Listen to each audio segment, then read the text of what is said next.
देश में ये अफगानिस्तान नहीं है कि आपने जो चाहा वो बना दिया और जो चाहेंगे वो चला देंगे। इस देश में कानून का राज है और कला के माध्यम से अगर कोई शोध करके इतिहास के किसी नए तथ्य को दिखाने की कोशिश कर रहा है तो मेरे हिसाब से ये बिल्कुल गलत नहीं है। अगर यानी 1952 से लेके अब तक के जो चुनाव हुए थे 2014 तक, वो सब सही हो रहे थे। 2014 के बाद इलेक्शन गलत होने लगा, 2014 के बाद डेमोक्रेसी गलत हो गई, 2014 के बाद इस देश के वोटर बेकार हो गए। उसके पहले तक सारे वोटर बहुत समझदार थे। इससे ये बात जस्टिफाई नहीं होती कि आप किसी पे पत्थर चलाएंगे, आप दंगे करेंगे, ये बात जस्टिफाई नहीं होती। और जिन भी लोगों ने ये किया है उनके खिलाफ बिल्कुल सख्त कार्रवाई होनी चाहिए। और योगी सरकार जो कर रही है वो बिल्कुल सही है। जिन लोगों को भी, वो चाहे माइनर हो चाहे मेजर हो, वो भले ही माइनर अरेस्ट किए गए। दिल्ली में भी ऐसा हुआ था कि दिल्ली में जब हुआ था तो भी इसमें माइनर से अरेस्ट हुए थे। तो ये बात बिल्कुल सही है। अगर कानून अपना काम कर रहा है तो उसे करने देना चाहिए। इस पे सवाल नहीं उठाना चाहिए कि साहब इनको क्यों गिरफ्तार किया गया, उनको क्यों नहीं गिरफ्तार किया गया।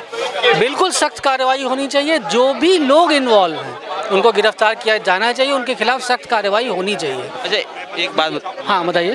देखिए, विरोध कर, आपको अगर किसी भी नेता के बयान से विरोध है, आपको याद होगा कि बेंगलोर में कॉमेडियन ने भी, है ना, हिंदू धर्म के खिलाफ बयान दे दिया था। तो ऐसा तो नहीं था कि दंगा किया, मुसलमानों ने जाके उसका घर जला दिया, हिंदुओं ने जाके उसका घर जला दिया या उसके घर पे पत्थर चलाया, ऐसा तो नहीं हुआ। आपको किसी भी, चाहे वो फिल्म हो चाहे किसी का बयान हो, अगर आपको विरोध कर रहा है तो इस देश में पुलिस है, न्याय व्यवस्था है, आप जाइए उसके खिलाफ FIR कीजिए। पुलिस FIR नहीं करती, आप कोर्ट जा सकते हैं, उसके खिलाफ कोर्ट में एक्शन ले सकते हैं। इसका ये मतलब नहीं है कि आप पत्थर चलाने लगेंगे, सड़क जाम कर देंगे, पब्लिक प्रॉपर्टी को नुकसान पहुंचाएंगे। ये गलत है। ये करने वाला कोई भी कौम का हो, किसी भी धर्म का हो, उसके खिलाफ सख्त कार्रवाई होनी चाहिए। अच्छा, एक बात बताइए, अभी कुछ मूवी पे भी बात कर लेते हैं। पृथ्वीराज चौहान मूवी आई, अक्षय कुमार ने जब ये कहा कि जो हमारी भारत की फिल्में, भारत की जो इतिहास है उस पर उतने ज़्यादा जोर नहीं दिया गया है जो भारतीय राजाओं के जो इतिहास है, मुगलों पर ज़्यादा जोर किया गया, औरंगजेब से लेकर गजनवी तक के। तो लेकिन अगर जब उसी डिबेट में अभी रतन लाल जब जुड़े तो उन्होंने कहा कि सबके अनुसार थोड़ी ना इतिहास बनेगा, जो इतिहासकार हैं वही लिखेंगे। तो ऐसा लगता नहीं है आपको? क्या लगता है कि जो इतिहास जो किया गया, जो मुगलों को बढ़ाया गया, उस पर क्या लगता है आपको? इतिहास में ऐसा क्या लगता है? देखिए, दुनिया में कोई भी जो तथ्य है ना वो अंतिम नहीं होता है। इतिहास शोध का विषय रहा है। अगर इतिहास फाइनल होता है कि जिसने जो लिख दिया तो शायद शोध तो होता ही नहीं। दुनिया की हर यूनिवर्सिटी में, हमारे देश में नहीं, दुनिया की किसी भी यूनिवर्सिटी में शोध होता है। और शोध इसीलिए होता है कि जो तथ्य शायद अभी तक नहीं बताया गया था उसे बताने की कोशिश की जाती है। तो अगर इतिहास में फिर से शोध हो रहा है, उसके उन तथ्यों को बताने की कोशिश की जा रही है जो अब तक नहीं बताया गया है, तो फिर विवाद किस बात का है? इससे आखिर परेशानी क्यों है किसी को? जो लोग आज, मान लीजिए पृथ्वीराज चौहान पे फिल्म बन रही है, ऐसा तो नहीं है कि इतिहास के कैरेक्टर्स पे पहले फिल्में नहीं बनी है। मुगल आजम से लेके, है ना, आज तक। तो उस वक्त जब फिल्में बनाएगी तब तो किसी ने ये विरोध नहीं किया कि नहीं, ये इतिहास के एक तथ्य को क्यों दिखाया जा रहा है। फिर आज कला के माध्यम से, ये भी एक तरह का शोध है। देखिए, कश्मीर फाइल्स जो था वो भी एक तरह का शोध था। डायरेक्टर ने लगभग 2 साल रिसर्च किया, 1500 से ज़्यादा लोगों से बातचीत की, उसके बाद फैक्ट के बेसिस पे फिल्म बनी। और देखिए, हमारे देश में ऐसा नहीं कि आप फिल्म बनाएंगे और रिलीज़ कर देंगे। एक कानूनी प्रक्रिया है, उसको सेंट्रल बोर्ड ऑफ फिल्म के पास CBFC के पास जाना पड़ता है। CBFC से अप्रूव होने के बाद ही कोई फिल्म रिलीज़ होती है। अगर CBFC के अप्रूवल पे किसी को आपत्ति है तो वो कोर्ट जा सकता है। तो यानी ऐसा नहीं कि हमारे देश में, ये अफगानिस्तान नहीं है कि आपने जो चाहा वो बना दिया और जो चाहेंगे वो चला देंगे। इस देश में कानून का राज है और कला के माध्यम से अगर कोई शोध करके इतिहास के किसी नए तथ्य को दिखाने की कोशिश कर रहा है तो मेरे हिसाब से ये बिल्कुल गलत नहीं है। अगर उसको लगता है कि इतिहास का ये पक्ष आज तक नहीं दिखाया गया था, इसको दिखाया जाने की ज़रूरत है, ज़रूर दिखाया जाना चाहिए। किसी को अगर इस पर आपत्ति है तो वो कानूनी तरीके से उसका विरोध भी कर सकता है। इस देश के कानून ने हर आदमी को ये अधिकार दिया है कि अगर आपको किसी से असहमति है तो आप कानूनी प्रक्रिया में जाइए, उसका विरोध कीजिए, कोर्ट में जाइए। अच्छा, एक हमें मित्र यहीं पे मिले थे, उनसे हमने बात की तो वो बोले कि एक बात बताइए भाई साहब, हमसे उन्होंने सवाल पूछा है कि बस हिंदू का जो ठेका है क्या बस बीजेपी वालों ने रख रखा है कि और भी पार्टियां हैं जो उनका ठेका लेकर रखती है कि भैया हम भी तो आपके साथ हैं, सही के तो सही साथ होगी ही। बाकी क्या बोलेंगे, जो आपको लगता है कि एक तरफा हमेशा विचारधारा को लेकर ही कोई भी पार्टियां बनी हैं, चाहे वो? देखिए, ये कोई नई बात तो है नहीं कि बीजेपी को प्रो हिंदू पार्टी माना जाता है, ये कोई आज की बात तो है नहीं भाई। राम मंदिर आंदोलन के बाद से इवन कांग्रेस तो ये कहती है कि आज़ादी के समय भी जो हिंदू महासभा था वो प्रो हिंदू पार्टी थी, हालांकि बीजेपी का उसका कोई लेना देना नहीं है, एक अलग पार्टी 82 में बनी है।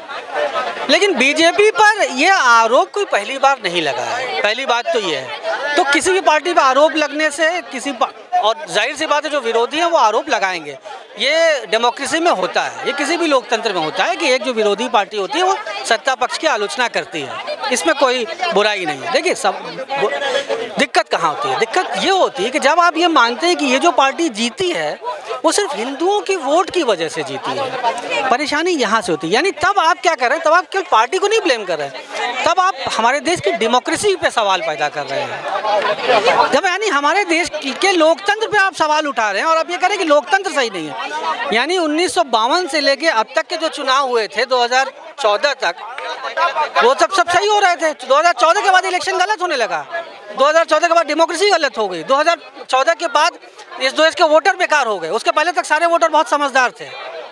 तो ये जो सवाल उठाया जाता है कि ये सरकार किसी के फेवर में खड़ी है, ये बात बिल्कुल गलत है। देखिए, डेमोक्रेसी में लोग सरकार इस आधार पे चुनते हैं कि जो लीडरशिप है फिलहाल वो कितना कॉम्पिटेंट है, वो कितना सक्षम है देश चलाने में। तो जाहिर सी बात, अगर आपके पास 4 विकल्प हैं, उसमें जो सबसे सक्षम आदमी लगता है, जो सबसे सक्षम नेता लगता है, जो सबसे कॉम्पिटेंट पार्टी लगती है, लोग उसको वोट देते हैं। तो आज की जो सरकार है वो बहुत ही डेमोक्रेटिक तरीके से चुन के आई है, इसलिए सरकार पे ये आरोप लगाना है कि नहीं वो केवल हिंदुओं की वजह से जीत के आई है, ये मेरे हिसाब से बिल्कुल गलत है और ये इस देश की डेमोक्रेसी पर सवाल उठाने के बराबर है, जो गलत है। अच्छा, एक बात बताइए, जब ये हमला जब हिंसा हुई, ये प्री प्लान आपको नहीं लगता? क्योंकि जो ठेले पर जो फेंका गया उसमें वीडियो भी वायरल हो रहा है, पुलिस ने भी बोला है कि काफ़ी वीडियो फुटेज भी हम लोगों को मिली हैं, तो ये एक अच्छी चीज़ है कि पुलिस में उसको आसानी हो जाएगी इन सब चीज़ों से। लेकिन और छत पर पहले से, जैसे जहांगीरपुर में जो हिंसा हुई, छत पर पहले से ही बोतलें पड़ी थी, पेट्रोल बम फेंका गया था, इसने लगा पुलिस भी पूरी तरह से जख्मी हुई है। एक तरफ पुलिस हमारे मतलब जो आम नागरिक उनके सहायता के लिए खड़ी रहती है और ऊपर से यही लोग, एक दंगाई लोग जो लोग हैं, वही लोग उन पर हमला कर रहे हैं। तो ऐसा नहीं लगता कि अपने ही घर में ये लोग आग लगाने का भी काम कर रहे हैं? देखिए, ये जस्टिफिकेशन हम लोगों को देना ठीक नहीं है। हम ये कहें कि पहले से प्री प्लान था या नहीं था, ये फैसला कोई बाहर से देखने वाला आदमी नहीं कर सकता।